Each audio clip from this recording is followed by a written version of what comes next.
The Vinci's Journal. Entry 1. That's it. Done. Leah and I are retired. No more contracts, no more blades in the dark, and no more sneaking about. Leah says I'll soon grow tired of a normal life, but I'm not sure. I think I've seen all the death I care to. Now it's time to settle down and spend some of the gold we've saved. So meet the new us, just an honest couple doing honest work. Entry 2. We've just bought a house in Riverhold. Life is good here. It's peaceful enough and quite pretty in its own way. Most of the locals are pleasant and far more accepting than we were expecting. It's a very cosmopolitan place with all the border trading that goes on. No one seems to mind the idea of an Argonian and a Khajiit living together. Our new home is next door to the town orphanage, and Leah keeps bringing it up in conversation. She wants a family. I'll be honest, the idea terrifies me. Is it possible that a couple of trained assassins like us could be good parents? I don't know. Entry 3. I'm working a local mine, and Leah just got a job at the orphanage. We went there yesterday. I think I'm going to be a father. We saw 2 little Khajiit boys that melted our hearts. They are supposedly twins, but one is golden, and the other is an unusual shade of blue. Seeing Leah with the boys, I don't know. It just felt right. We discussed adopting them all night. She said that if it was only down to her, she'd go and collect them now. I told Leah I had to think about it, but I'm fairly sure my mind is made up. She is going to be an amazing mother. I love her more than words can say and can deny her nothing. I lock all our weapons in the basement and get to work on making the spare room baby-proof. Entry 4. We are now proud parents. We've named the boys Fergus and Inigo after our favorite former guildmates. The woman at the orphanage told us the little she knew of their past. A soldier found Inigo and Fergus in an abandoned shack about 50 miles from here. He heard them crying as he took shelter and discovered the boys wrapped in linen rags, half hidden in a pile of straw. The boys had a letter tucked between them. It was from their birth mother. We were shown the letter, but it was ragged and torn, so I asked if I could make a copy for posterity.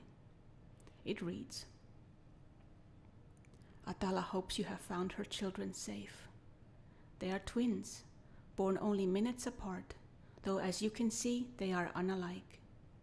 What had been a pleasant day began to darken at the time of their birth, and I heard much wailing and commotion outside my tent. My first son came then, but by the time his little brother entered the world, the sky outside was like night.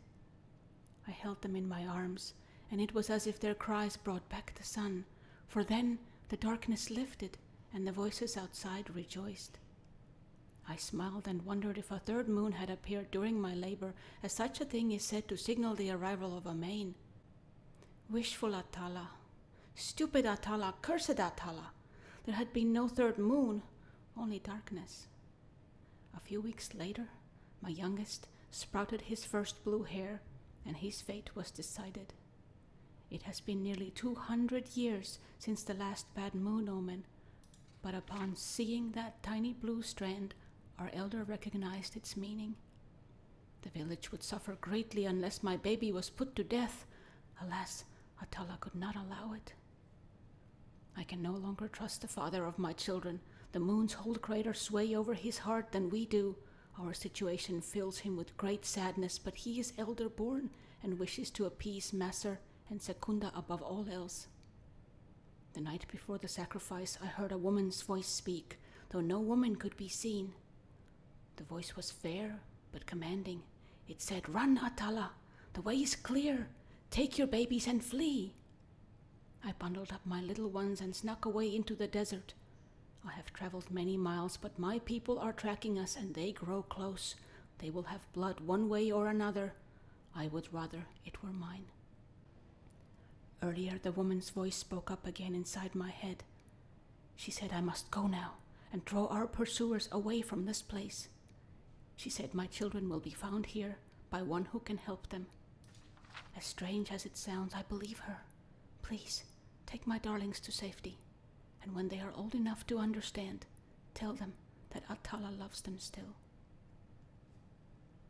Leah says that she has never heard of such a barbarically pious tribe in her homeland, but the existence of such people does not surprise her.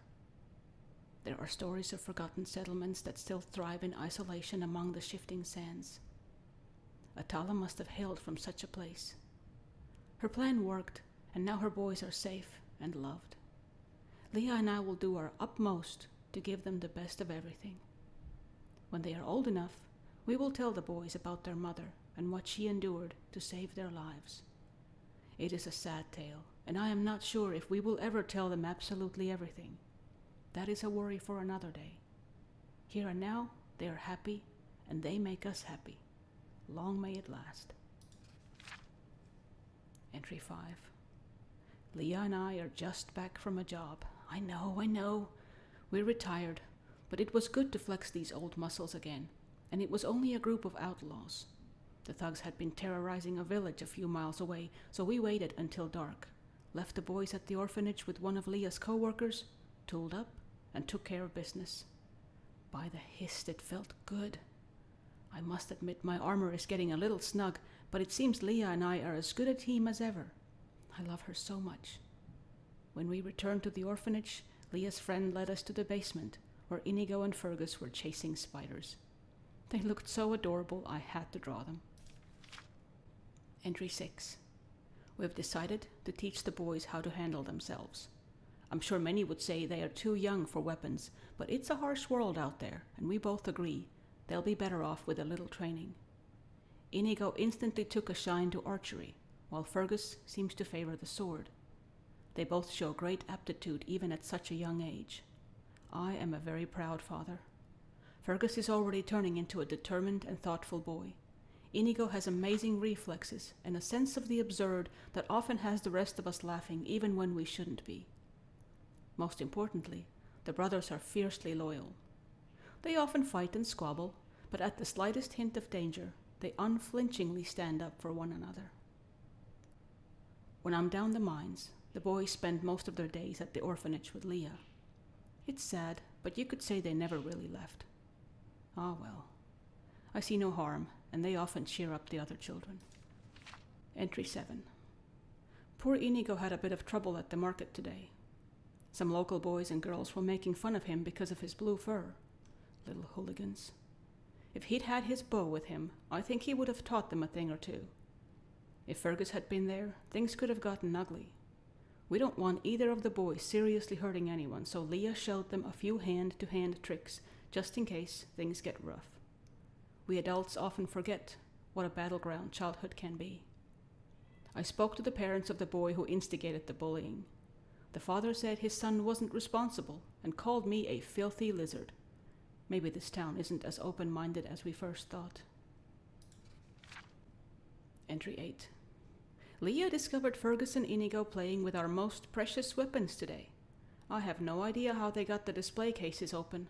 Luckily, Inigo is still too weak to draw lightning, and thunder is too heavy for them to wield. Can you imagine if either had discharged in the house? We locked the weapons away in a safer place. We have to keep an eye on those boys. Entry 9.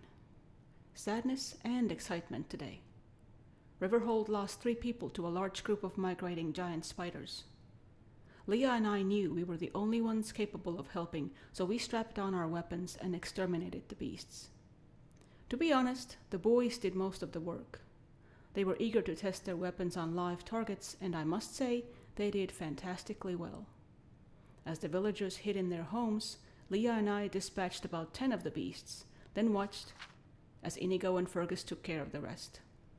They fought efficiently and with great zeal.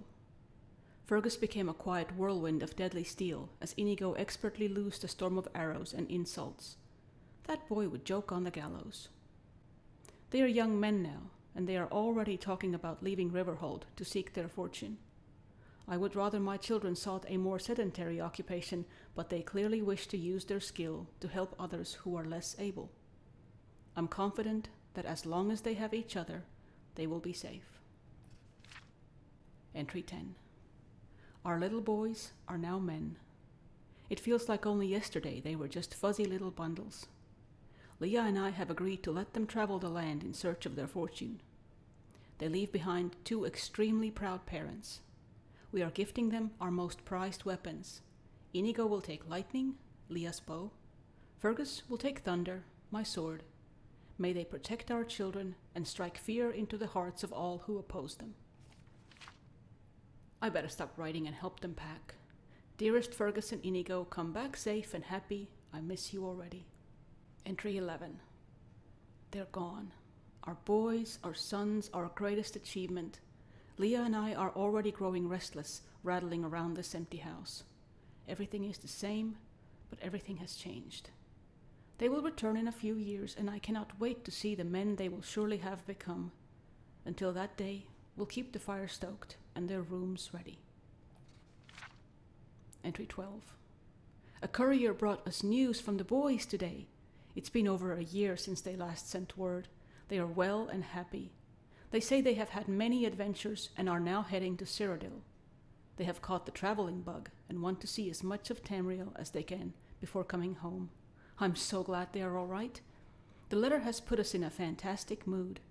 Leah and I went to the inn and had a few drinks. We spent most of the night toasting our boys repeatedly. They are happy, they are safe, and they are together. All is well. Entry 13. We haven't heard from Inigo and Fergus in a long time, but I'm sure they are okay. There is a lot of world out there to explore. Let them have their fill of it before returning. They are not the only ones who feel the call of the road. Leah and I are growing tired of our inactive lifestyle. Perhaps we can go on a little trip of our own, something with a bit of risk and adventure. It has been far too long. Entry 14. Adventure has found us. I can't wait to hit the road again. A trading caravan passed through town today, and they were looking for guards. It's perfect. A bit of travel, a bit of adventure, and who knows, we may even bump into Fergus and Inigo. We join the group tomorrow. Leah is choosing her armor at the moment. I think we should each take a light and heavy set. It sounds like we could be passing through bandit territory.